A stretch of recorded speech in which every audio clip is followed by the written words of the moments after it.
तुझ्या पायरीशी कुणी सान थोर नाही. साध सुन्या काळजाची तुझ्या कानी जाई. तरी देवासरा नायो भोग कशा पायी. हरवाली वाट दिशा अंधारल्या धाई.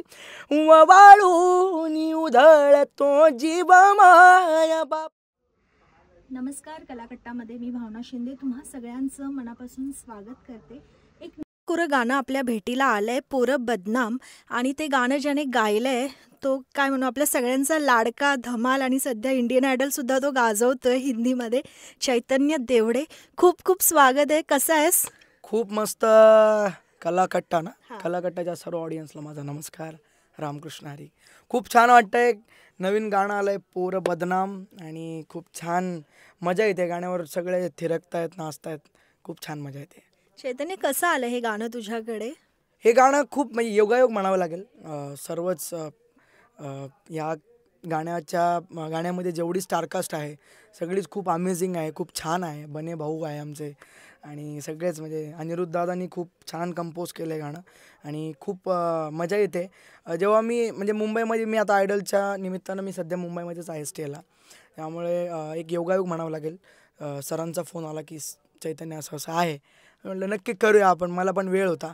त्यामुळे गाणं योगायोगली आलं आणि मग मी अनिरुद्ध दादाची माझी भेट झाली. आम्ही जाऊन स्टुडिओला गाणं ऐकलं आणि त्यानंतर रेकॉर्ड केलं. रेकॉर्ड करताना इतकी धमाल, जी मजा मस्ती फुल नाचून गाणं रेकॉर्ड झालं आणि खूप मजा येते. आज तुम्ही ऐकतायच, तुम्हाला कळेलच तुम्हाला कसं झालं गाणं. आणि सध्या तू इंडियन आयडल गाजवतोय म्हणजे काय म्हणू एक स्पर्धक म्हणून तू आहेस आणि साईड बाय साईड रेकॉर्डिंगसुद्धा सुरू आहे. कसं करतोयस हे सगळं? हे जे वरचं भगवंतच करतोय सर्व, मी काहीच करत नाही आहे. मला जसा जसा वेळ मिळतो सर्वांना वेळ देतो आहे.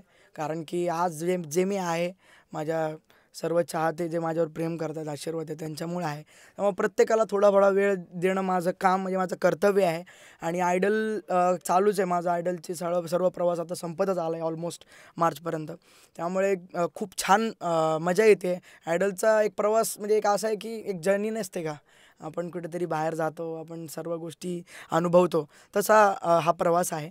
त्यामुळं सर्व गोष्टी मॅनेज करून हे पण मॅनेज झालं आणि आज बघा तुम्ही किती मस्त पोरं बदनाम गाणं आज रिलीज झालं. किती मजा येते एकदम. नक्कीच नक्कीच मजा येते.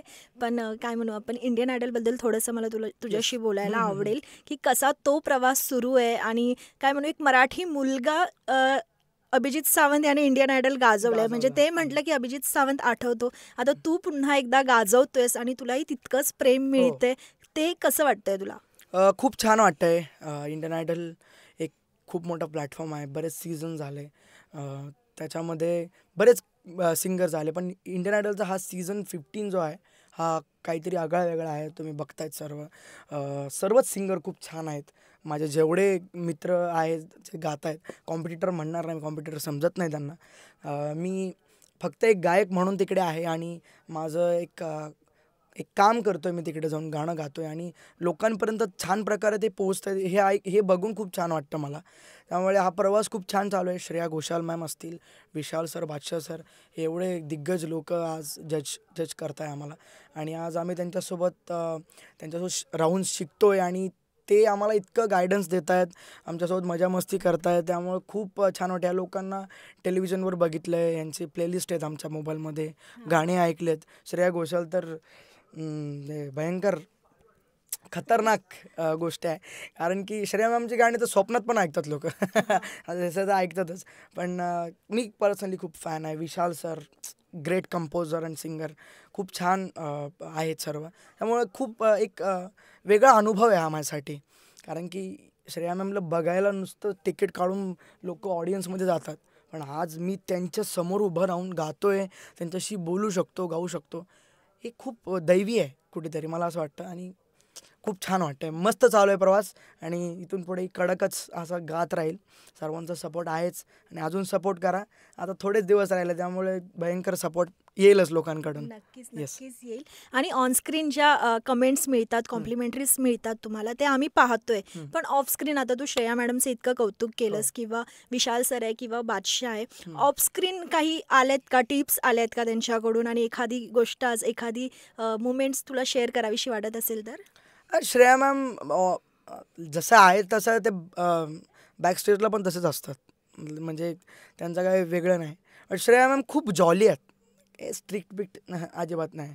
विशाल सर पण एकदम जॉली. म्हणजे घरून काय खायला आणलं आम्हाला द्या, खा, केक खा, आज मी केक आणला आहे, हे आणलं आहे. त्यामुळे एकदम जॉली आहेत. त्यांचं म्हणजे बॅकस्टेज ते एकदम फ्रँकली असतात.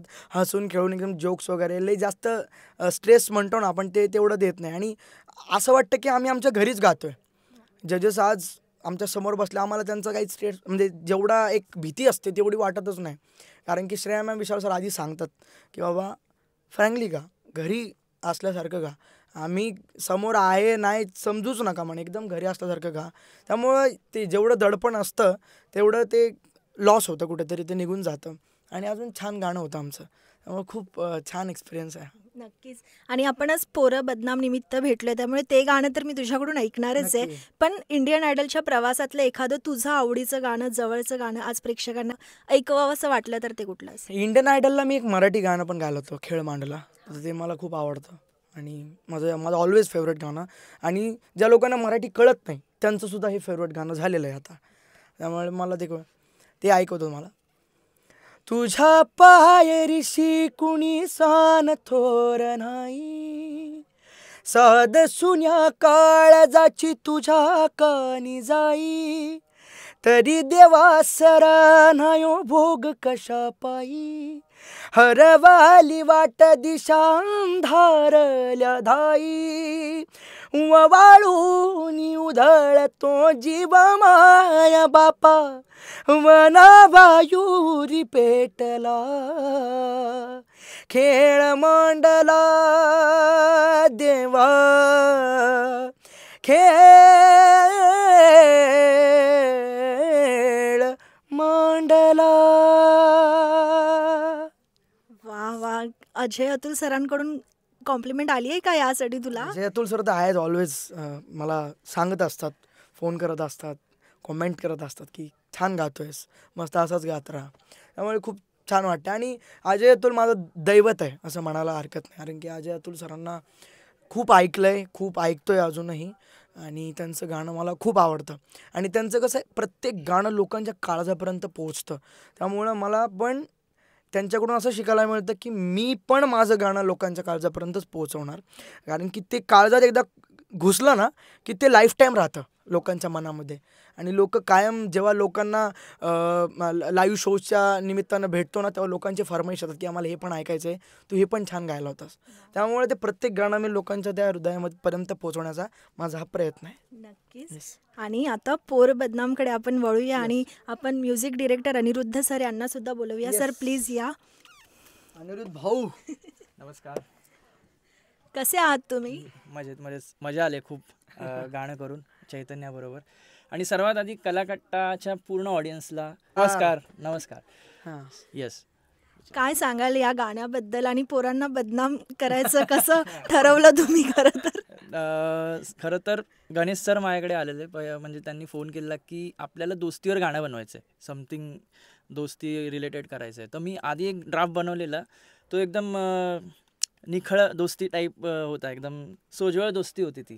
तर सर बोलले नाही, आपल्याला चाळीतलं इकडचं आपल्याला ती पोरं दाखवायची आहेत त्यामध्ये आपल्याला, की ती किती बदनाम आहेत. बदनाम हा शब्द नाही दिलेला त्यांनी, पण किती ते वात्रट आहेत, ती जात आहेत बाहेर, पोरींचा त्यांचा टॉपिक आपल्याला आणायचा. त्यामध्ये बऱ्याच गोष्टी त्यांनी पुट ऑन मला केलेल्या त्या गोष्टी डोक्यामध्ये. मी बोललो की ठीक आहे, तर आपण या पोरांना बदनामच करून टाकूया आपण. ते डोक्यामध्ये माझ्या मग ते चालू होतं. जेव्हा मी चाल बनवली तेव्हा माझ्या डोक्यात आपसुकच आलं ते, म्हणजे. आणि माझं असं प्रोसेस असते की मला जास्त त्याच्यावर रिवर्क करायला नाही लागत, कारण एकदा आलं सो आय फील्स की तेच कदाचित आलं ते वरतून येतं. ते मला त्याच्यावर असं वाटतं की जास्त खोदत गेलो तर मजा जाते त्याची. हां, तर मग ते आलं बदनाम, तर मी त्यालाच कॅरी करत पुढे मग ती दोस्तीला अजून ग्रँड करत गेलो गाण्याच्या थ्रू. आणि चैतन्याने तोडून टाकले हे गाणं. काय लेवलला घेऊन गेला गाणं चैतन्य. आणि मी असं बोलू शकतो आणि 101% बोलू शकतो की हे गाणं याच्यासाठीच बनलेलं. म्हणजे हा आवाज कम्प्लीट चिकटला याला या गाण्यासाठी आणि खूप सुंदर साऊंड करते एकत्र ते. नक्कीच नक्कीच. आणि मित्रांचं गाणं आहे हे, त्यामुळे काय म्हणू, मैत्रीवरती ना आपण बऱ्याच रील्स पोस्ट करत असतो, तर बॅकग्राऊंडला आता हे गाणं वाजणार आहे नक्कीच. पण अनिरुद्ध सरांबद्दल एक म्हणजे काय म्हणू, म्युझिक डिरेक्टर्सचं नाव असतं, चेहरा नसतो. अतिशय युनिक, अतिशय ते जे गाणं आहे ते सुद्धा यांनी डिरेक्ट केलं होतं आणि ते खूप गाजलं होतं. त्याच्या 2 ओळी तुम्ही सांगू शकाल?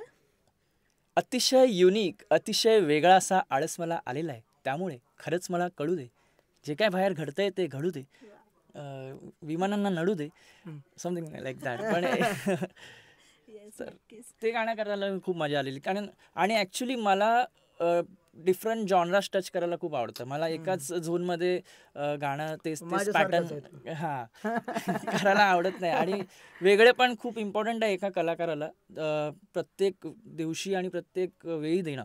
नाहीतर तो कलाकार एक नाव असं एक सेट होऊन जातं की हे हाच असाच करतो. तर मला ते अजून द्यायचं आहे पुढे, खूप खूप काम करायचं अजून.